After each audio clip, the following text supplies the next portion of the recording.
ou você dá a volta e começa a comer aquele milho do cantinho, aquele milho que não tem ninguém comendo. Então, ou seja, você tem que procurar um espaço de inovação para poder aparecer um milho novo, né? O seu tio fez a versão agro o Estratégia do Oceano Azul, né? Tipo, eu vou usar esse exemplo do seu tio a partir de agora. Cara, eu escuto isso há muito tempo, hein? Ele fala, cara, tem que comer o milho que ninguém come. Basicamente, o Oceano Azul, isso aí. Versão agro do Oceano Azul, isso aí. Aces, quinto andar. Bom dia, boa tarde, boa noite para você que está ouvindo esse podcast. Meu nome é Denis Ferrari, eu sou CEO da Aces Inovação, host do podcast Inovação com Y e tenho a missão de trazer para você conversas relevantes, bem-humoradas e de vez em quando histórias inspiradoras. Hoje eu estou aqui com um camarada que eu tive o prazer de conhecer no final, se eu não me engano, no final de 2018. Na verdade, conheci ele um pouco antes, num evento, a gente vai recordar isso, que é o Eduardo Bediaga, da Nave Supply. Tudo bom, Eduardo? Beleza, bom dia, boa tarde, boa noite. Estamos aí para colaborar com o que for possível. Vamos para os nossos recadinhos e a gente conversa com o Eduardo. O episódio de hoje é um oferecimento do programa de aceleração da Aces Inovação. Se você tem uma startup e quer fazer parte da nossa comunidade, estando em contato com outros CEOs, com empresas que investem em inovação e especialistas de diversas áreas, a Aces é o lugar certo para você. A gente coloca a mão na massa junto com você, oferecendo orientação individual, descobrindo a melhor versão da sua ideia e, claro, contando com o apoio de toda uma rede de inovação da qual você pode fazer parte. Quer saber mais? Entra no site aces.com.br e venha conversar com a gente. Vamos lá, Eduardo.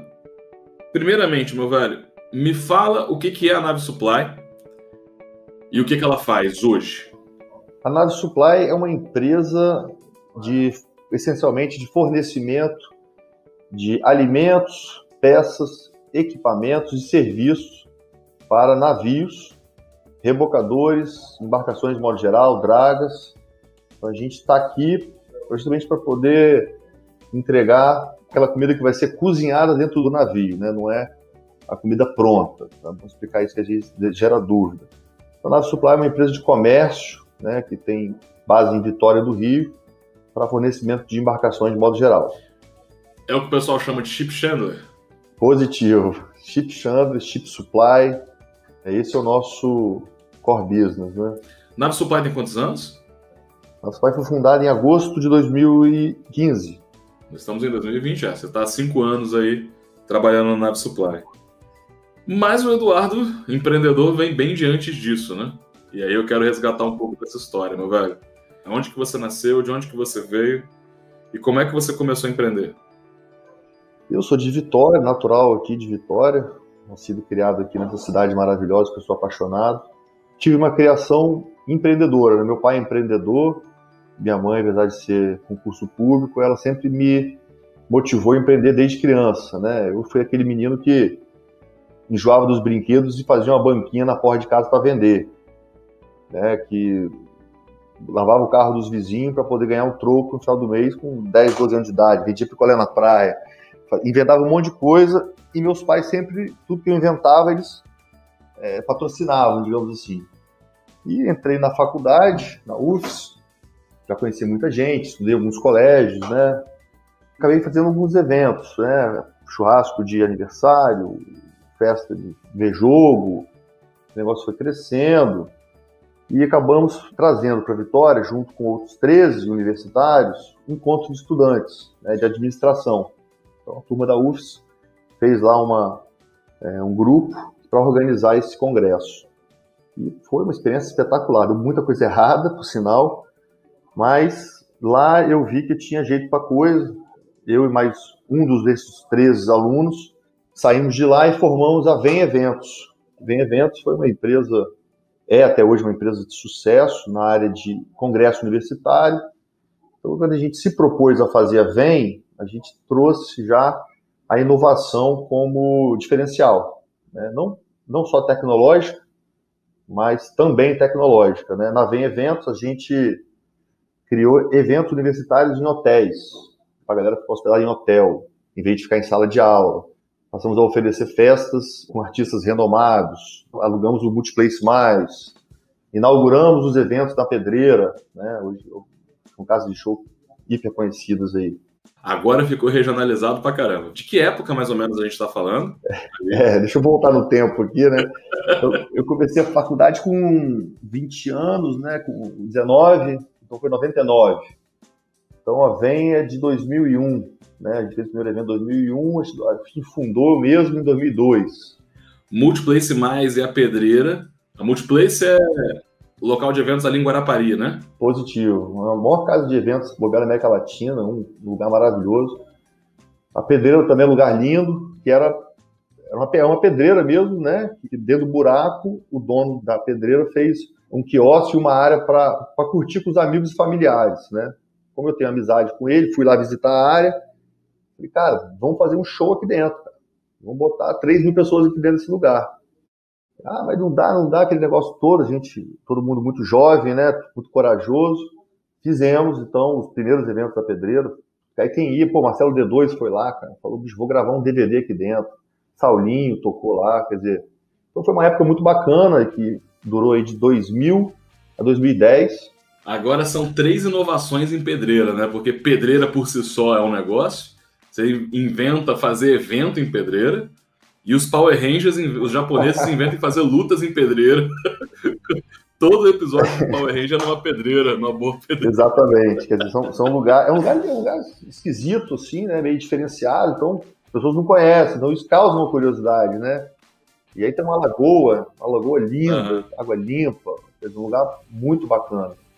Então, a gente trouxe essa inovação de um produto que já existia há muito tempo, o Congresso Universitário, para profissionalizar mesmo, né? Colocar a pessoa em hotel, botar a pessoa em palestra boa, palestrantes de nível nacional. A gente colocava lá no Sesc de Guarapari 2 mil pessoas assistindo uma palestra, num sábado à tarde, no meio do feriado. Para quem acha que jovem não quer ver palestra, se você acertar o tema, fizer um estudo para ver qual é o cara que está em voga, a gente trouxe Franklin Martins, trouxemos Oscar Schmidt, aquela sexóloga lá do Altas Horas. Quando você coloca pessoas que estão na mídia, que falam a língua do jovem, cara, lota de sábado de feriado. Bom, tivemos um ano muito difícil, 2010, acontecendo muitos problemas, né? Um deles foi um rapaz que, acidentalmente, veio a falecer antes de um evento nosso na Pedreira. Isso mexeu muito comigo na época. Fiquei à frente de resolver esses problemas, com a família, com as autoridades. Eu fiquei muito triste. E terminei me desencantando de fazer eventos. Perdi aquele encanto de ver tanta gente feliz e na verdade, procurei algo que eu sempre quis fazer, que é mexer com a área naval. Para quem é nascido e criado aqui em Vitória, sempre escuta essa máxima, né? Que quem trabalha no porto ganha dinheiro. Sempre que eu passava em frente ao porto da Codesa lá, meu pai falava isso comigo. Quem trabalha com o porto ganha dinheiro, esses caras, navio, troço caro. Eu sempre fui velejador, né? Então eu tenho uma história com iatismo, participo de regata desde menininho, 8 anos, e sempre, meu tio, meus pais, meus tios sempre tiveram veleiro, então eu sempre viajei muito, fui para aquela ilha de Trindade, que fica metade do caminho para a África, fizemos alguns ralis náuticos, sempre tive a parte náutica de marinharia no sangue. Então quando eu estava já desencantado da VEM, um outro amigo meu tinha acabado uma sociedade na área naval. Eu meio que eu saí de um negócio e entrei no outro. Fiz um investimento junto com ele e a gente foi crescendo a empresa que se chamava Sete Mares, né? Era no mesmo segmento hoje da nave? Não, é um segmento de apoio portuário, né? Então é aluguel de lancha, aluguel de balsa, aluguel de rebocador, toda essa parte de naval, de operação marítima mesmo. E eu me dei muito bem na época, porque a gente também trouxe algumas inovações de processo. E eu comecei a descobrir que esses 10 anos fazendo evento me deu muito conhecimento e prática logística. Então, encurtar caminho, saber negociar, cuidar de muita gente. Eu cheguei a ter 70 funcionários. Eu acabei aprendendo a lidar com muita gente, aprendendo a lidar com funcionários, com parte contábil. Meio que eu não tinha percebido isso, né? Comecei a empresa muito jovem, as coisas você vai aprendendo e não vai sabendo o que você sabe fazer. Você sempre está fazendo. Crescimento orgânico ali dentro, né? A necessidade vai fazendo você aprender e... Vai fazendo, você vai procura alguém para te ajudar aqui, aí saí, falei, cara, o que eu sei fazer, na verdade, né? E aí entrei nessa empresa Sete Mares e vi que tinha muita aptidão para várias coisas empresariais, de modo geral. E aí a gente veio trabalhando, sempre inovando, aí começamos a buscar novos contratos, novas formas de fazer o negócio e identificamos uma oportunidade no canal de Vitória para alugar um rebocador para a Technip. A Technip é uma empresa francesa gigante, que tem aqueles carretéis, né, que são cabos flexíveis, são construídos no canal de Vitória. Eles têm uma balsa com um guindaste. O que é um rebocador, cara? Que aí você entrou num papo de capitão de navio foda aí. O que é um rebocador? Eu vou te explicar. Lá na Technip, eles têm uns carretéis de 300 toneladas. Então, um negócio gigante. Eles precisam mover esses carretéis ao longo da retroárea deles, no canal de Vitória. Então, eles têm um guindaste que fica em cima de uma balsa. Uhum.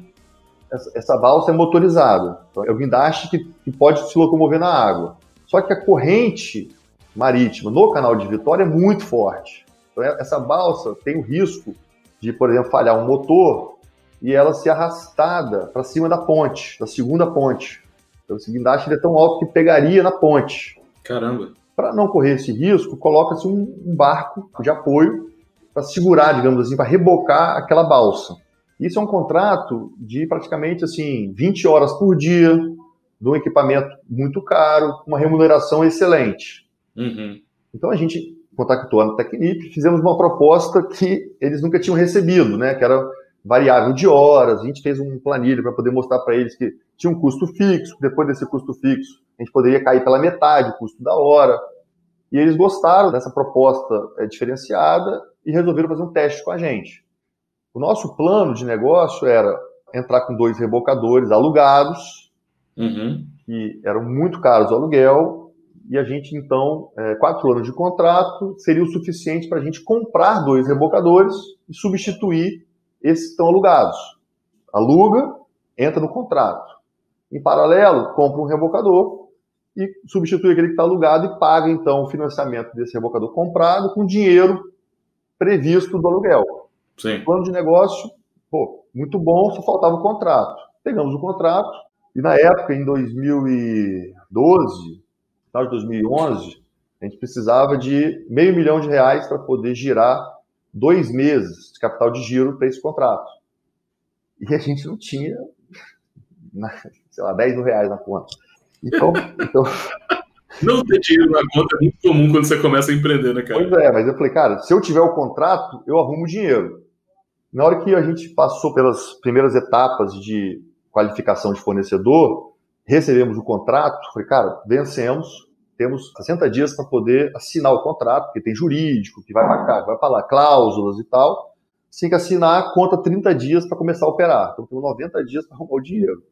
E aí, conversando com o banco, fui conversando com os amigos que têm dinheiro, para girar 2 meses, e depois como que eu arrumaria o dinheiro para comprar os rebocadores, cada um aí na faixa de R$1,5 mil. Então aí eu falei, cara, vamos fatiar e vamos um pedaço de cada vez. Aí nisso... Risco faz parte também, né, Eduardo? Pelo que você está falando, né, cara? Muito risco. Eu tinha certeza absoluta que eu conseguiria operar, parte operacional. Meu sócio é um cara muito bom operacional, o pai dele era prático, ele viveu a vida inteira dentro de barco, dentro de rebocador, cara, nota 10, então a operação com ele à frente e eu apoiando, com certeza daria certo. Estava mesmo do dinheiro. E aí, nessa que procura um, procura lá, encontramos um investidor muito interessado, uma empresa internacional, uma empresa italiana, dona de navio, e o mercado de frete naval, 2009, 2010, caiu muito por causa da crise. Essa empresa estava buscando novos mercados para poder investir. E o mercado offshore no Brasil estava em franco crescimento com o pré-sal. Então, uma maneira que eles viram de entrar no mercado offshore seria comprar uma empresa já pronta, todas as licenças, que opera, que conhece o Brasil. A ideia dos caras era investir nas Sete Mares e partir para o offshore. Só que isso era só papo furado, no final das contas, né? Então a gente acabou aceitando esse investimento, negociamos a compra do rebocador, aí não tinha para vender na época, porque estava tudo bombando, parte naval. Resolvemos então, como eu falei, mais uma inovação. Eu falei, cara, vamos construir esse rebocador. Mas não tem engenheiro naval disponível, não sei o quê, um monte de dificuldade. Encontrei um engenheiro, fizemos o desenho do rebocador que a gente queria, o tamanho, todas as especificações técnicas. Desenvolvemos um fornecedor local para poder fazer a solda e tal, fechamos com a Cedisa para fornecer o aço e levantamos o rebocador do chão em 8 meses. A previsão que a gente tinha do instaleiro lá em Niterói era de 1 ano, no mínimo. A gente fez em 8 meses, mas assim, projeto o dia inteiro tocando pau, entendeu? Cara, mas que rock and roll, você sai de uma parada, de um plano de aluguel e aquisição para um plano de construção, aonde você tem que, isso não estava previsto, você teve que correr atrás de quem tinha um know-how técnico, fazer a gestão desse projeto. Cara, que rock and roll zoado, cara. Cara, rock and roll zoado, mas, com muito empenho. Às vezes a gente não sabe ainda do projeto, mas dedica, lê, entende? Conversa com um, vai no estaleiro, vai no outro estaleiro, conversa com o engenheiro naval, conversa com outro estaleiro, conversa com o soldador, vai na área, compra material errado, testa o outro. Tudo com urgência, né? Porque a gente estava pagando o aluguel do rebocador. Então, quanto antes eu botasse o novo na água, antes eu economizaria o dinheiro. Bom, resumindo, colocamos o rebocador na água, deu tudo certo, começou a operar, e aí começou então a ter problemas com o nosso sócio, né? O investidor, além de ser muito lento, uma empresa muito grande, muito maior do que o grupo deles, é um grupo que chega a ser bilionário lá na Itália, né? Um grupo que investe em empresa de submarino, os caras gostam gigante. Então, tudo era muito lento, para falar com o cara era uma dificuldade, o sócio não se envolvia, a gente começou a ter problema de perder contrato, oportunidades, porque não tinha resposta. E aí começamos então a forçar que o rebocador, já tinha, 1 ano, 2 anos sendo pago pelo aluguel, viesse para o nome da empresa, viesse para o nome da Sete Mares. Porque até então a gente estava pagando um leasing. Uhum. E aí, na hora de botar o rebocador no nome da Sete Mares, o cara disse que não. Disse que não ia fazer, não ia cumprir, inventou um monte de cláusula, parou de responder e-mail, simplesmente agiu da pior maneira possível, com clara intenção de forçar a empresa a entrar no negativo. Aí eu comecei a perceber que ele estava negando os contratos, causando lentidão para aumentar o custo. Ele soltou, olha, vamos ter que fazer cada um aporte, representando aí num total de 400 mil. Então cada um de vocês sócios, eu e meu sócio, teríamos que colocar dinheiro na empresa para poder manter as cotas iguais. E ele se propõe, não, se vocês não tiverem dinheiro, eu coloco e a gente dilui o seu percentual. Só que a gente viu claramente que era uma jogada para o cara ter a maioria na empresa e poder subjugar a gente na mesma maneira que ele já estava fazendo. Então aí o negócio azedou de vez. Terminei que saí da empresa, parei de trabalhar lá na empresa, como a gente brigou, então deixei de ser o CEO da empresa e deixei a parte operacional funcionando com o meu sócio. Né? Não tinha mais clima nenhum para poder estar no mesmo ambiente que o italiano lá. Pela primeira vez, com 34 anos, no final dessa briga, minha mulher engravida. Então, ou seja, eu estava já brigando com o meu sócio, ou seja, não estava podendo tirar nenhuma receita da empresa, já há uns 6 meses. Estava proibido a gente tirar, ele tinha que assinar também. Eu ficando sem dinheiro, e a mulher grávida. E eu, cara, um clima horrível, não conseguia ir trabalhar, porque totalmente desmotivado, vendo meu sonho de crescer e ser um grande armador a nível Brasil, indo por água abaixo. Vou fazer um currículo, com 34 anos de idade, fiz o meu primeiro currículo, postei lá no Cato Online, aquela ferramenta que tinha, acho que LinkedIn, não sei se tinha, mas não tinha muita força na época. Rapaz, passou um mês e pouco, fui convidado a participar de uma seleção de um negócio tipo Headhunter, que estava trazendo profissionais de mercado para uma empresa que era familiar, que estava se profissionalizando. Não sabia qual era a empresa, mas era um cargo de alta gestão, então me interessei, fiz só essa entrevista, passei nas etapas, tudo mais, e fui conversar com a dona da empresa. E era uma empresa de fornecimento de rancho. É uma empresa que até hoje é líder de mercado. Empresa muito grande, tem sede em Vitória, Macaé e Rio de Janeiro.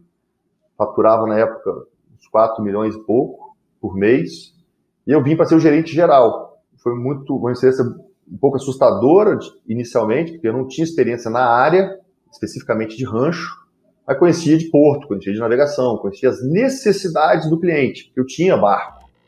Eu já comprei muita coisa de ship chandler ruim, e já me ferrei algumas vezes, o cara não entregar, o cara chegar atrasado, o cara chegar com uma comida horrível. Rancho é a comida que vai para o barco, no caso, né? Sim, fazer uma legenda aqui. Rancho é o nome técnico mesmo, tá? Não é apelido, não, é nome oficial mesmo da comida que vai para o navio. Então eu entrei nessa empresa com esse grande desafio, um certo rótulo, né? Porque Vitória, dentro do grupo, era o patinho feio. Faturava 1/3 do Rio de Janeiro. E aí, os donos da empresa, né? Por óbvio, estavam investindo mais recursos no Rio de Janeiro. Então eu cheguei e falei, ó, Eduardo, a gente está com um projeto grande e tal, queremos você lá, e sua meta aqui é manter o faturamento da empresa, nessa casa aí de 700 mil por mês, aqui em Vitória, pelos próximos 2 anos. Daqui a 2 anos a gente vai ter um galpão novo aqui em Vitória, então você vai poder faturar mais. E eu ganhava um percentual do faturamento. Depois de 3 meses, eu fiz uma reunião com a diretoria e falei, posso faturar mais? Posso crescer a empresa com a mesma estrutura que a gente tem aqui? E antes de eu ser gerente de Vitória, tinha um cara que trabalhou 20 anos na empresa. Um cara que é um medalhão, é um dinossauro do mercado, todo mundo conhece, é um cara muito competente, mas de certa forma com algumas limitações, né? De ser uma pessoa da velha guarda, de não estar tão acostumado com os recursos que a gente tem hoje, não tem o inglês tão afiado, né? Era muito bom de operação, mas não conseguia dar sequência em algumas coisas. Então os donos da empresa falaram, não, se esse cara está dizendo que não tem como crescer, como você vai fazer?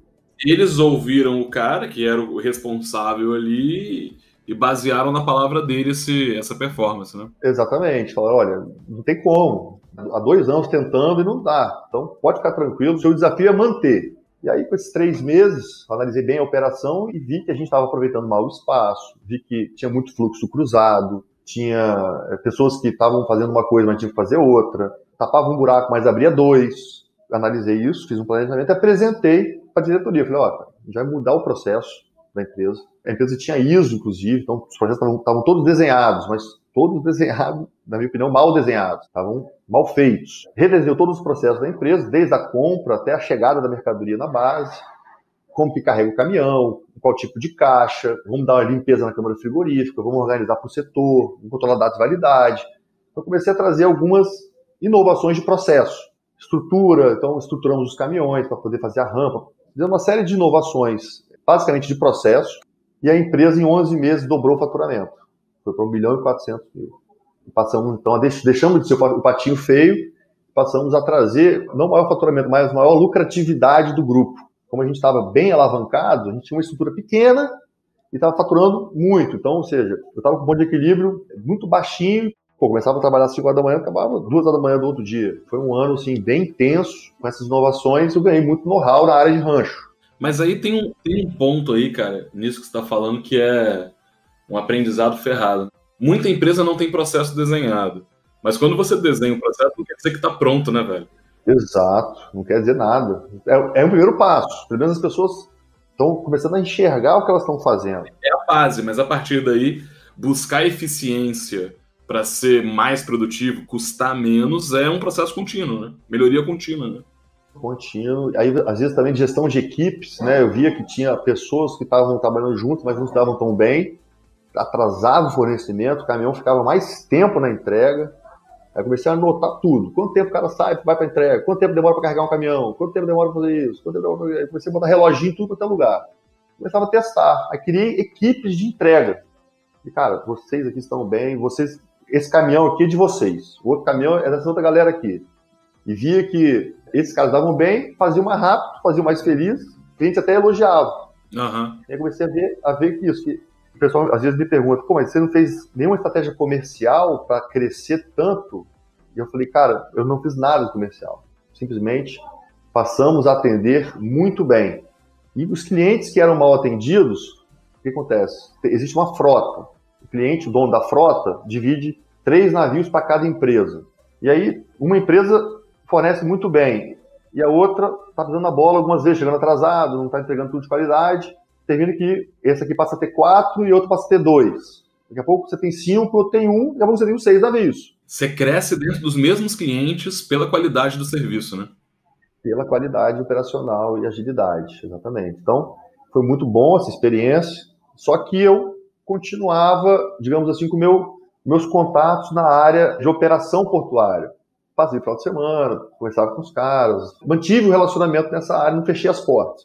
E aí apareceu uma oportunidade muito boa para poder alugar uma embarcação. Então eu alugaria uma embarcação e sublocaria para um terceiro. E em 3 meses de trabalho eu teria uma receita de, sei lá, equivalente a 8 meses do meu salário atual. E eu já estava super estressado, com mais de um ano na empresa, doido para tirar umas férias. Acabei me desligando. O filho do dono da empresa veio cobrir férias do meu gerente e acabou ficando como gerente da base. Falei, cara, o cara tá aqui, tá assumindo, tá indo bem. Aí quando o gerente voltou, eu saí, para também não deixar os caras na mão. Peguei esse contrato lá no Porto Açu, né, que era um contrato lá. Mais uma vez, né, um pouquinho de inovação faz bem. Eu comecei a cuidar da manutenção preventiva das embarcações de forma preventiva de verdade. Né? Em vez de deixar quebrar ou deixar parar, eu começava a entender daquele motor. Esse motor é Mercedes. O que o fabricante recomenda? Recomenda manutenção, troca de óleo, troca de mangueira, troca de filtro, tal. E eu criei uma planilha e uma rotina, que sempre que trocava o pessoal do barco, o cara que entrava tinha que conferir tudo. No início, nunca ninguém fez isso, é um saco, não sei o quê. Eu falei, cara, no meu barco vai ter que fazer. Então, contagem de ferramenta, contagem de EPI, contagem de limpeza do material. Até para explicar, o cara que fica num rebocador desse, ele fica 14 dias embarcado, dormindo direto. Quando ele sai, entra outras pessoas e fica mais 14 dias. Então, essa passagem de bastão, eu comecei a investir pesado nisso, para poder essa passagem ser bem feita. E não ter aquele negócio. Não fui eu. Quebrou, mas não fui eu. Uhum. Então, a gente conseguiu ajustar essa questão. E o meu cliente, ele tinha 5 embarcações. As 5 estavam operando. Então, ele precisava de uma sexta. Então, ele alugou comigo. Nesses 3 meses, o barco que estava sob minha gestão não parou nenhum dia. Teve quebra, teve problema, mas tudo eu conseguia resolver na noite, durante a madrugada, para que no outro dia de manhã o barco estivesse operacional de novo. Barco parado custa muito caro, né, cara? O cara, o cliente não paga diária. Então, se você está trabalhando por diária e o barco está parado, o cara não vai te pagar. Uhum. Então, eu preferia botar a galera para trabalhar de noite, de madrugada, pagando o dobro, às vezes, para um soldador, para um mecânico, para que no outro dia eu pudesse operar e ganhar a diária daquele dia. Meu cliente vendo isso, que o único barco que nunca estava downtime, que a gente chama, era o que estava sob minha gestão. E me perguntou, Eduardo, você não quer assumir a gestão das minhas embarcações? Como se eu estivesse alugando as minhas embarcações de você? E eu aceitei o desafio, peguei uma embarcação, peguei outra. Em 6 meses eu estava fazendo a gestão das 6 embarcações que estavam no contrato de entrega lá do Porto do Açu. Chegamos a ter 40 funcionários espalhados nessas embarcações. Tivemos necessidade, então, de comprar rancho, comprar comida para essa galera. Muita gente. Eu ficava igual um doido para comprar aquilo ali tudo. Uhum. Então, passei a comprar de um fornecedor local, lá de São João da Barra, que é a cidadezinha perto do porto. Pessimamente sendo atendido. Marcava, o cara não entregava. Chegava lá com as embalagens fora de validade, ou o produto perto de vencimento. E aquilo começava a me irritar. Eu sabia como fazer. Falei, cara, eu vou montar uma estrutura, uma empresa para me atender, para me auto-atender. E finalmente chegamos na Nave Supply. Aí eu aluguei uma casa em São João da Barra, comprei um caminhãozinho bom, aquele menorzinho, uma funcionária para poder receber os pedidos e um motorista bom para fazer as compras e fazer a entrega. Uma estrutura mínima, mas os processos bem feitos. A lista de compra bem feita. Ensinei os cozinheiros como é que eles tinham que fazer a lista de compra no dia certo. E se chegar no dia certo, eu vou entregar 2 dias depois, na data e hora combinado. E começamos a fazer o processo funcionar. Falei, como é que tá? Agora parou o problema de rancho. O rancho está chegando certinho, a qualidade está ótima, tudo chega congeladinho, tudo chega embalado a vácuo, não precisamos ter medo da Anvisa. Eduardo, tá show. Então comecei a receber feedback positivo, produtividade melhora, porque o cara que come bem trabalha melhor. Aí eu falei, cara, vou investir um pouquinho nesse negócio. Apesar de não ser o meu negócio principal na época, eu vou investir. Então, depois dos 3 meses que tudo estava rodando bem, eu passei a definir o ponto de entrega do rancho ao lado de um potencial cliente. Então, eu ia no rebocador lá da Wilson Sons, recebia meu rancho do meu barco do lado do rebocador deles. Para os caras verem a qualidade ali do serviço, né? Exato. E às vezes a gente tinha que entrar no rebocador do cara para poder mandar pro nosso. Uhum. Eles ajudavam, cara, gente boa e tal. Tudo congelado. Olha só as coisas. A surpresa do cara é que a carne estava congelada, cara. Isso nunca vou esquecer, bicho. E aí o primeiro fornecedor eu tava do lado, de macacão, capacete, só olhando, ajudando e tal. E o cara, e eu falei, comando, gostou e tal? A gente não recebe um rancho desse. Eu falei, mesmo, qual é o nome do seu chefe? Aí peguei o telefone, marquei de encontrar, levei nossa tabela de preços e o cara ainda ficou receoso. Aí eu falei, cara, no próximo fornecimento, queria que você fosse só para você ver. Aí eu descobri que dia que a Wilson Sons ia pegar o rancho do meu concorrente e marquei para entregar o rancho do meu rebocador, dos meus barcos, no mesmo dia, mesma hora. E o cara estava lá, né? O supervisor estava lá. Então ele bateu o olho do rancho que ele comprou, bateu o olho no nosso, falou, cara, empresa pequenininha tá dando um show nesse outro aqui. A partir daquele dia, toda semana a gente passou então a ter a Wilson Sons como cliente. E aí contratei mais um funcionáriozinho e a gente foi então atendendo a Wilson Sons. E da Wilson Sons, Camorim, que são as duas empresas de rebocador que tem lá no Sul. A Camorim e Wilson Sons, a Navisply começou a ter o mínimo de faturamento e ao mesmo tempo Porto do Açu foi sendo entregue, né? A dragagem acabou, as boias já estavam no lugar, os mergulhadores já não precisavam mais ir, e foi reduzindo de 6 para 3 até ter uma embarcação só. Acabou o contrato e eu fiquei operando lá no Sul. Comecei a tentar a Wilson Sons e a Camorim aqui em Vitória, porque eles também têm rebocador aqui em Vitória. Uhum. Comecei a conversar com eles, peguei um outro cliente e comecei a ter a operação dividida, lá no Açu e em Vitória. Trouxe a estrutura para Vitória, porque eu também não queria ficar morando lá, e passei a atender os rebocadores de lá através daqui. Saía um carro toda quarta-feira, cedinho, entregava para os dois clientes lá e voltava de noite. A experiência que eu tive como ship chandler, nessa empresa que eu trabalhei, eu era o gerente geral da empresa, então eu não tinha a necessidade de executar os processos. Apesar de eu ter desenhado os processos, eu não executava, eu não estava em contato direto com o cliente do navio. E quando eu trouxe a empresa para Vitória, eu passei a fazer exclusivamente ship chandler. Então, eu ia nas entregas, eu dirigia o caminhão, carregava as caixas, via, conversava com o comandante, conversava com o cozinheiro, ia no cliente. Então, eu fechava o negócio, fazia os pedidos, fazia a nota fiscal, carregava o caminhão e ia fazer a entrega. Então, eu fazia todas as etapas até a entrega. Então, eu fechei o ciclo todo. Eu passei a conhecer em detalhes o ciclo e ver a necessidade. E essa mania de fazer experimentação, eu falei, cara, vou mandar um alface melhorzinho. Vou ver o que acontece. Um pouquinho mais caro, mas direto do produtor e tal. Rapaz, feedback positivo na hora. E eu lá no barco, e aí, o que você achou desse negócio? A gente tá testando um novo fornecedor e tal. Pô, agora sim vocês acertaram. Pô, que bom, então vamos lá. Fui mexendo, né, nas carnes, procurando um fornecedor que não fosse tão caro, mas uma qualidade boa. Aquela mesma cabeça de melhoria contínua, né, cara? Porque você já tinha recebido feedbacks legais, assim, comparado aos fornecedores que tinham. Exatamente. Mas isso não quer dizer que o jogo tá ganho, né? Você continua mexendo para melhorar, né? Aí começamos a melhorar na qualidade, começamos a calcular que demora meia hora para entrar no porto, então não adianta chegar lá, o cara pede às 8, não adianta chegar às 7h40, tem que chegar lá às 7 horas da manhã, você entrar, esperar o navio atracar. Então, numa operação muito pequena que eu pude praticamente fazer tudo e testar muita coisa. Não tinha essa correria que eu tenho hoje de ficar matando um leão ou 3 por dia quase. Então eu consegui olhar muito de perto o meu cliente, conversar, gastar tempo tomando café dentro de navio, entendendo o que o cozinheiro precisa de verdade. E aí comecei a perceber que existia um problema dentro do cliente, né? Aí passou a ser o principal problema o cliente. O cozinheiro é um cliente, o cara de compras que aprova o pedido é outro cliente. Um quer comer bem e comer muito, e o cara de compras tem a obrigação de passar uma régua no valor. E aí, esse tomar lá da cá, todo mês, toda semana, causava atraso. Eu já cheguei a receber pedido de manhã para entregar 2 horas da tarde. Eu falei, cara, por que isso aconteceu? Não, pô, mandei tem 3, 4 dias pro comprador, só que não aprova, aí me manda de volta, aí não sei o quê. Mandei ontem, ele já não estava mais lá na empresa, saiu cedo. Então, quer dizer, cara, como que pode? Tinha um problema de processo dentro do cliente, né? Antes do pedido chegar para você, né? Aí eu comecei a definir, eu falei, cara, como é que eu posso agilizar isso? Porque isso onera muito o meu trabalho. Chegando o pedido em cima da hora, eu vou ter que pagar mais caro. Às vezes, contratar gente para poder fazer uma diária, para poder tentar entregar no prazo.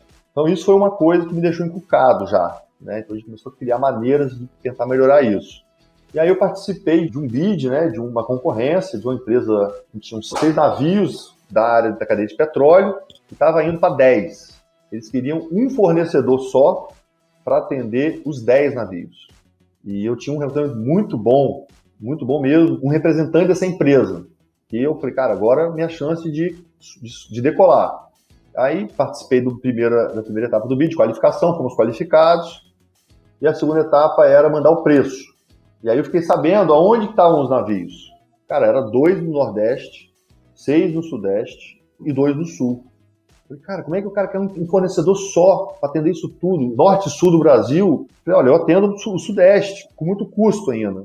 Fui desqualificado porque eu falei que não tinha como. E aquilo me deixou mordido, cara. Falei, como é que alguém faria? Mesmo que tivesse dinheiro, mesmo que tivesse tudo, como alguém faria?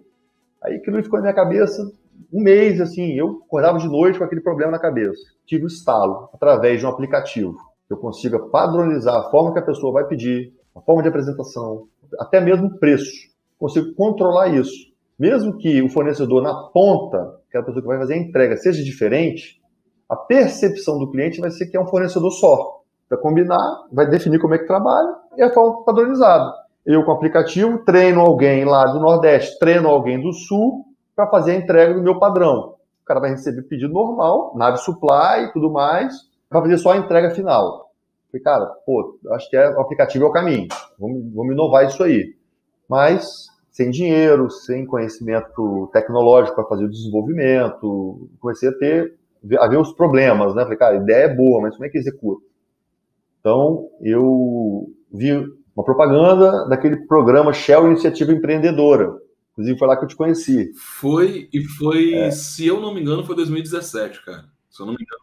Foi 2017. Foi final do ano de 2017. Então, eu escrevi a ideia, né? O programa é muito bacana porque, ao longo de 8 meses, todos os sábados, então é muito extenso, é muito exigente, mata 4 aulas, tá fora do programa, o negócio é sério pra caramba. O objetivo é fazer um plano de negócio. Ao longo desses 30 sábados, você vai sair no final com um plano de negócio estruturado, que realmente seja viável. Então você vai recebendo aulas e mentorias e tutoriais e aulas práticas com pessoas que realmente conhecem do mercado. No final do ano, a gente tem um plano de negócio, esse plano de negócio seria avaliado por uma banca, inclusive você foi parte da banca. Essa banca, então, daria uma nota que tem um peso, aí o outro peso é feito pelos especialistas da Shell. A somatória tira uma média, o melhor projeto ganhou, né, um prêmio em dinheiro. Minha surpresa, honestamente, foi uma surpresa, porque meu mercado é muito nichado, o meu plano de negócio ficou muito extenso. Tem muita particularidade, né, cara, para especialista de negócio que está olhando de fora e que não é da sua área, entender as particularidades e tal. Pois é. Por conta dessa dificuldade, achei que entendesse o meu projeto já seria um sucesso para mim. Mas, pela surpresa, a Shell, então, uma empresa petroleira que tem frota de navios, eles conhecem do assunto, e meu projeto foi o campeão, né, eleito o melhor projeto de 2017. Muito bacana, ganhamos uma certa visibilidade. Eu também não queria dar muita visibilidade ao projeto, porque aquele medo, né, todo empreendedor tem, do concorrente vir e roubar a ideia. Uma vez que o concorrente é uma empresa multimilionária, que poderia facilmente tirar o dinheiro necessário para poder operacionalizar a ideia. Eu não lembro. Você ganhou? Você chegou na final? Cheguei na final e ganhei. Eu fui a empresa vencedora em 2017. Ganhei o cheque lá. Ah, tá certo. É porque a Shell fez aquele evento final ali. Se eu não me engano, a Destiny já também ganhou alguma coisa. Destiny já é uma outra startup capixaba aqui. Esse já ficou em segundo. Foi em segundo lugar, não foi? Tá certo. Então, esse prêmio, eu tinha que gastar o dinheiro com a ideia, né, obviamente. Foi muito bom, mas não era muito, acho que foram 6 mil reais. Não dava para programar nada, mas eu falei, cara, eu vou fazer o que eu posso. Eu vou fazer um mock-up, né, eu vou idealizar todas as telas, vou fazer um protótipo de telas funcional, que quando eu for programar, eu não tenha dificuldade nem perda tempo reconstruindo o código, nem nada. Como eu não conheço de código, eu vou fazer o que eu posso para deixar funcional. Para o dia que eu tiver que contratar um programador, eu tenha o mínimo necessário, não seja caro, né? Porque eu via as pessoas falando que o mais caro era reconstruir, voltar. Você fazer uma construção até de uma casa sem projeto, obviamente vai ficar mais caro do que com um projeto. Então o mockup serviu para poder idealizar esse projeto, né? A gente contratou uma agência para fazer. Ficou muito bonito, ficou muito bacana. Então eu apresentava para o cliente o mockup e falava, cara, eu preciso testar o conceito, né? Eu fiz Sebrae, fiz alguns cursos de Sebrae, todo mundo falava, olha, você tem que testar. A ASIS também fala muito sobre isso. Então eu falei, tá bom, vou testar o que eu posso. Então eu fiz uma espécie de Google Docs para poder testar se a pessoa faria o pedido online, né? Não tinha preço, não tinha nada. Era só um formulário Google Docs, o nome do produto, bolinhas até 10, o cara pedia as quantidades. Então os caras pediam uma bolinha, eu sabia que era a quantidade de um, se pedisse, né? Eu mandava pelo WhatsApp para os cozinheiros, então eles faziam o pedido ali naquelas bolinhas, e eu passava o pedido, então, ali para a planilha e mandava para o setor de compras. Eu pensei, cara, será que os caras vão pedir online? Será que eles vão fazer isso? Fizeram. Falei, pô, vou levar um notebook a bordo com a planilha que eles fazem o pedido. Em vez de fazer o pedido na mão, vou fazer que faço no notebook, né? Aí levei um notebook que eu comprei, colocamos uma internet daquelas com pendrive e botei a planilha na mão do cozinheiro. Levei cá e falei, ó, cara, a planilha está aqui, você não precisa mais pedir no papel. Inclusive, ó, tô te dando aqui os seus 2 últimos pedidos. Então, tinha espaço em branco e eu colocar as colunas com os 2 últimos pedidos do cara. E comecei a ter a surpresa positiva que os pedidos iam se repetindo. Os caras simplesmente, facilitou minha vida, pera aí, vai embora não. Trouxe o notebook para você mandar direto para o setor de compras. Não precisa a pessoa vir buscar a folha aqui. Pode mandar por e-mail. Beleza. Aí, quer dizer, já ganhava tempo, porque não precisava ninguém buscar a folha, passar limpo, esse troço todo. Simplesmente chegava na mão do setor de suprimentos, a mulher olhava, ela alterava, mandava de volta. Ganhei um pouquinho de tempo nisso aí e vimos que o cozinheiro é o mais interessado em agilizar esse processo. O processo lento dificulta a vida dele. Então, testamos dessa forma, sei lá, alguns conceitos, né, na verdade. E o terceiro conceito foi o valor máximo. O cliente tinha uma ideia de que o cozinheiro não podia ver o valor das coisas. Era assim. Então eu falei, cara, mostra para o cozinheiro o preço das coisas, deixa ele fazer o somatório. Se tiver acima do valor, ele vai ver. Então ele mesmo reduz as coisas que ele precisa reduzir para chegar no valor máximo que você definiu. Aí eu botava lá na planilha o valor máximo bem grande.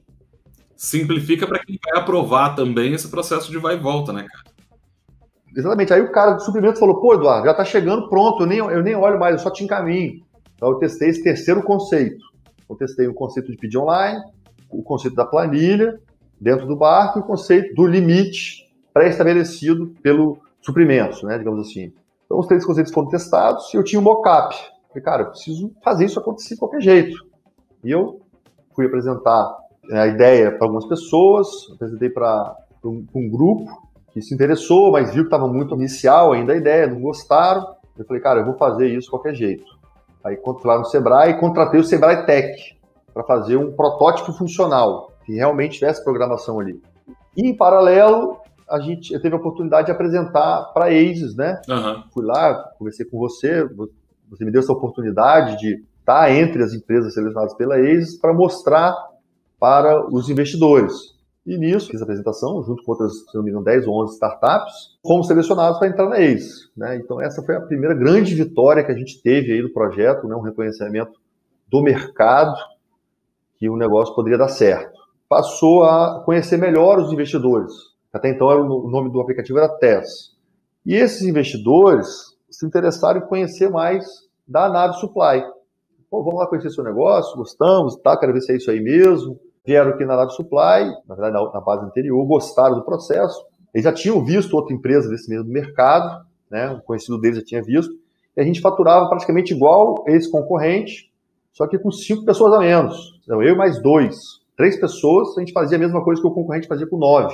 Então o cara estava apertado e a gente estava com a lucratividade relativamente boa. Uhum. Aí a gente mostrou os processos, procedimento. Eu mesmo encarando, que a dona da empresa lá, a concorrente, não queria saber de carregar caixa, não queria saber de ir para navio, de virar à noite atendendo cliente, né? E eu, papo para toda a obra, né, cara? Entrei para fazer, chamou a atenção deles, fizeram uma proposta para investir na Nave Supply também. E aí, como eu já tinha experiência de ter investimento na minha empresa, por causa da 7+, que eu contei, estudei muito quem seriam os meus sócios, né? Prefiro ficar pobre, mas eu não quero ter mais o nível de estresse que eu tive com aquela outra oportunidade. No TES, o investimento era uma coisa mais de investidores, eu teria mais contato com você, na ASIS, do que com eles. Apesar de não te conhecer, eu já pesquisei também e só vi coisa boa, me senti mais confortável. Agora, na Nave Supply, eu fiquei um pé atrás, para falar a verdade. E aí, pesquisei bastante sobre o sócio, só tive feedback positivo. né? Então, fiquei muito animado com a possibilidade e a gente fechou esse negócio. Eles entraram de sócio na Navi Supply e no TES. A gente foi estudando, foi tendo as mentorias da ACES, né? Ficamos aí um ano praticamente com a intensidade, né, direto com a ACES, toda semana, algumas vezes por semana. E o que eu acho bacana da ACES é que uma parada que para mim já estava certa e idealizada foi jogada para o alto e falaram, pensa melhor nisso, pensa melhor naquilo, testa aquilo outro, vê isso aí, você acha que é isso mesmo? Me fizeram repensar muita coisa que para mim já estava congelada, consolidada e você provocando, né? Às vezes a gente fica, pô, esse cara não me deixa em paz. Mas essas provocações é que fazem a gente crescer, justamente. E a gente pivotou o projeto, unindo de volta, né, a inovação do aplicativo à Navi Supply. É uma estratégia muito boa para a Navi Supply, ter um diferencial como esse. Primeiro aplicativo, quiçá, do mundo, nessa área de fornecimento marítimo, no Brasil, com certeza. Eu passei a apresentar o teste como diferencial para os clientes da Navi Supply e a receptividade do mercado foi excelente. Então, a gente está com 2 empresas já em fase de teste e as coisas assim, estão caminhando muito positivamente o projeto conjunto. Então, hoje a gente está com a Navi Supply 5 vezes maior do que estávamos há um ano, multiplicou por 5 o faturamento, saímos de 4 pessoas para 22 pessoas. Hoje a gente tem uma funcionária que mora em Hong Kong para representar a gente perante navios chineses. Estamos abrindo uma base em Niterói. Sócios continuam investindo no projeto, fizeram uma outra rodada de investimento na nave. O projeto está ganhando força, está ganhando tamanho, muito por conta desses processos estarem bem desenhados, por a gente dar... Muitas dessas inovações que eu falei aqui ao longo da minha fala vieram de ideias de colaboradores. O motorista que fala, cara, melhor carregar o caminhão dessa forma. A gente pega aquilo ali, estrutura a ideia do cara e bota para andar. Dar espaço para a equipe falar, a equipe se sente dona do processo também. Então, a Navi Supply hoje está numa forte pegada de crescimento, com clientes já internacionais, atendendo plataformas de petróleo, atendendo mercados de draga, longo curso, rebocador, fazendo serviço, ampliando para a área de materiais, peças, equipamentos. Qualificamos nossos fornecedores todos de novo, de rancho. Então, hoje eu compro de produtor rural até fruta que vem para a Navi Supply. Aquilo que eu fazia só com a verdura, hoje eu estou fazendo com quase toda a linha de hortifruti. Pela qualidade, pela certeza de que o cliente vai receber um negócio diferenciado, e isso vai consolidando a Navi Supply no mercado, um pouco mais devagar, né? Eu poderia estar sendo mais agressivo, comprando coisa barata. A nossa visão é de longo prazo, né? A gente quer ser uma empresa respeitada e reconhecida pelos produtos que a gente fornece. E isso é com o tempo mesmo que acontece. Então, basicamente isso. Não sei se eu me estendi muito aí, mas espero que tenha sido válido. Conseguimos passar mais de 20 anos de história em 1 hora, cara. Então foi produtivo pra caramba. Eu quero registrar algumas coisas aqui que eu acho importantes. Fazer direito as coisas faz diferença, né? Tipo, você foi se envolver muito com tecnologia e eu vi parte disso dentro da ACES, né? Uhum. O seu conhecimento, as possibilidades de tecnologia subiram. Mas antes disso, você sempre foi um cara de inovação de processo e só isso já garantiu ótimos resultados, né? Sim. Então, assim, não dá para achar que inovação em processo é uma coisa pequena, porque, porra, toda a trajetória que você contou aqui foi uma trajetória muito calcada em inovação sobre processo. Isso é uma grande questão. Sim, foi um grande diferencial. A gente vê como que, se você não cuidar do processo, você perde tempo. Uhum. E na logística, nos eventos, não pode ter atraso. Na minha época de evento, aquele negócio, marquei o show para dia tal. Chega no dia tal, vai ter que ter o show, cara. As pessoas compram ingresso. No dia da minha entrega, o navio fala, eu quero receber 8 horas da manhã em Niterói. Cara, não, é 8 horas da manhã em Niterói. Não é aquele negócio, 8h30. Esqueci, amanhã eu entrego. Não existe isso, não. Existe, por exemplo, em outros mercados que você não vende um celular hoje, não vende amanhã, vende depois da manhã. Não vendeu um ar-condicionado, é uma commodity que não tem validade. Você vai agora, por exemplo, avião, decolou, não adianta querer vender a cadeira. Isso é um senso de urgência. Você tem que correr para algum lado. E o lado, para ser rápido e não errar, também não adianta ser rápido e errar, você tem que cuidar do processo. E como estratégia comercial, também a gente sempre tentou buscar inovação, tipo fazer um evento que ninguém fez ainda, buscar um contrato de uma maneira que o cliente ainda nunca tinha feito. Na parte de Chip Chandler, inovar no processo, sim, para poder trazer melhoria, né? Então, eu cresci ouvindo um tio meu, que é um ídolo meu, principalmente dessa área financeira, que é o seguinte: você vai chegar no mercado e já tem um monte de gente comendo. No campo, quando o fazendeiro joga o milho, aquele monte de galinha corre reto, começa a comer o milho. A galinha que está chegando depois vai ver um monte de bunda na frente dela. Ou você entra empurrando, ou você dá a volta e começa a comer aquele milho do cantinho, aquele milho que não tem ninguém comendo. Então, ou seja, você tem que procurar um espaço de inovação para poder aparecer um milho novo, né? O seu tio fez a versão agro o Estratégia do Oceano Azul, né? Tipo, eu vou usar esse exemplo do seu tio a partir de agora. Cara, eu escuto isso há muito tempo, hein? Ele falou, cara, tem que comer o milho que ninguém come. Basicamente o Oceano Azul, isso aí. Versão agro do Oceano Azul, isso aí. E, cara, só que tem duas outras coisas que eu acho que são legais, cara, depois que eu conheci você. Não é puxação de saco, você sabe que eu já falei isso pra você, o quanto que eu admiro. Primeiro, cara, a tua capacidade de ouvir, e segundo, a tua capacidade de aprender. E você falou uma coisa no início da sua história, que você teve que lidar com uma galera um pouco mais velha guarda, mas na Aces, você era o cara velha guarda, que tava no meio ali de uma galera mais jovem, sacou? Uhum. Com uma bagagem que muita gente ali não tinha, mas com dificuldades também que essa galera não tinha pra ele ser natural. Então, tipo assim, você não é um nascido digital, né? A inovação sempre teve em você, mas... Exato. E é muito engraçado na sua trajetória você conseguir resolver a construção de um rebocador, mas o aplicativo ser uma barreira, sacou? Tipo, verdade. Se eu tivesse na tua posição, eu não esbarraria no aplicativo, mas no rebocador eu não faço a menor ideia como é que eu sairia. Você sempre ouviu muito, cara, e você sempre participou muito ativamente de tudo que a gente fez para você aprender, para você beber, para você se desenvolver, né, cara? Eu acho que isso foi muito importante também na tua trajetória, né? Sim, isso vai muito da humildade mesmo, né? Você pode aprender muito com qualquer pessoa, né? Todo mundo tem uma experiência, né? Se a pessoa tiver boa vontade de te explicar e você tiver guarda baixa, né, que eu chamo de guarda baixa, se não ficar querendo falar antes da pessoa terminar, sabe? Você ouvir mesmo. Peraí, o que o cara tá falando? Com guarda baixa, aquilo entra na cabeça. Você ouve mesmo o que a pessoa tá falando.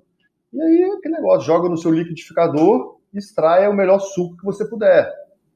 Então, na Aces foi uma experiência, assim, fantástica, porque eu aprendi muita coisa nova. Muita ferramenta nova. Maneiras de usar e-mail. Um monte de ferramenta do Google que eu nem fazia ideia que existia. A necessidade de testar a ideia antes dela estar pronta. Isso é pra vida, entendeu? Eu via você falando lá, falei, cara, eu anotava na minha agenda, no outro dia eu estava fazendo. Cara, vou testar. Não na tecnologia, porque não estava ali. O conceito ficava. Sim. E eu ia testar. Hoje eu faço isso direto.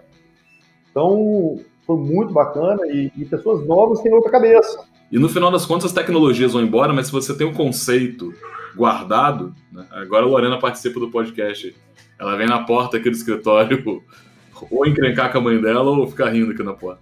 Porque assim, cara, esse conceito, por exemplo, de qualidade de processo, o conceito é sempre o mesmo, mas, cara, a sua história você passou por umas 4 operações completamente diferentes umas das outras, né? Então, assim, é muito forte você entender a essência de alguma coisa e conseguir aplicar independente de onde você estiver, né? Eu queria, bicho, agora que você me falasse dessa história que você contou pra gente, quais são os 3 principais aprendizados, velho? Se você pudesse elencar, assim, as 3 coisas que mais fizeram diferença pra você.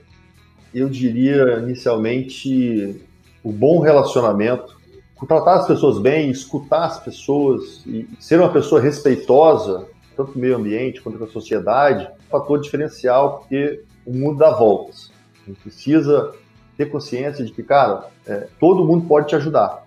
Não é porque hoje eu estou na posição, eu era dono da empresa de evento, via os outros donos de evento, que esse cara nojento, que não queria falar com a pessoa, falava com um, depois que ganhava dinheiro, falava de falar. Então, isso é uma coisa que eu entendi que faz um diferencial enorme, até com a sua relação com o sócio, com a relação de humildade com as pessoas é muito importante, e isso é, para mim, a primeira coisa. Segunda coisa, do lado profissional, é questão de processo, estudar, processo, desenhar, conversar, fazer de novo. Ser aguerrido, né, aquilo ali. Não deixar de mão. Se você deixar de mão, você começa e não termina nada. Então, começou, tem que terminar. E a terceira coisa, cara, muito que eu aprendi na ACE também, de você ir testando muitas coisas. Você não precisa... Eu sou um empreendedor nato, né? Então eu tenho sempre 2, 3 projetos andando devagarzinho. Isso eu não contei, né? Eu fui o primeiro cara a fazer visitação de baleia aqui no Espírito Santo, com barco legalizado. Aluguei um barco e mandei para fazer baleia. Criei evento. Agora, antes do investimento da ACE, fiz um evento, festival náutico, com várias categorias náuticas. Primeiro evento desse tipo também no Brasil, bombou, a parada foi top. Tá sempre soprando alguma coisa, cara. Você tem que ter um plano B. Minha logística dá errado, tem plano B. O investidor não saiu fora, tem que ter um plano B. O negócio aconteceu, quer dizer, você tem que estar sempre calçado, cara, porque isso aconteceu comigo, eu já subi, tive muito bem, quebrei. Depois, lá na VEM, depois, 7 Mares, sócio maluco, não sei o que, quebrei. Recomeçar. Tem uma fala que eu achei fantástica de um palestrante que teve lá na ACE, que falou assim, empreendedor é igual vampiro, só desiste se você botar uma estaca no coração do cara, senão ele volta com outra coisa. Essa frase é do Pedro do Orbe. Fantástico. Massa, cara.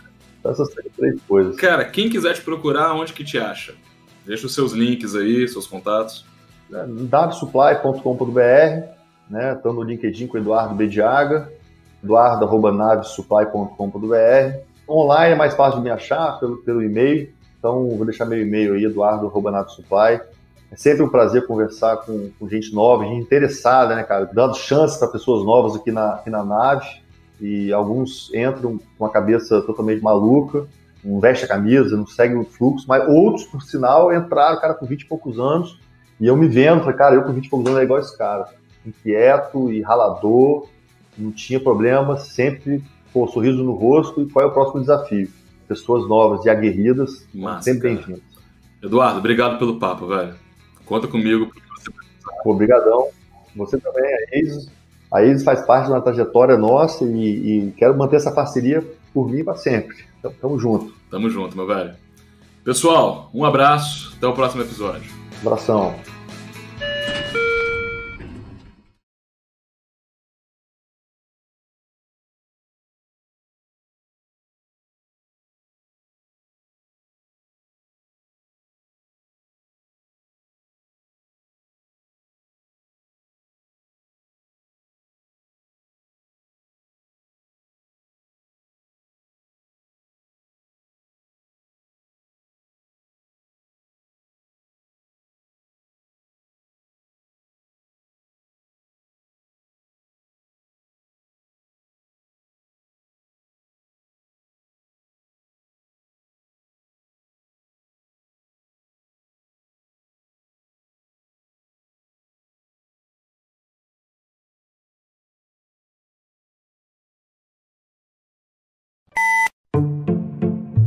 Começando a gravar aqui.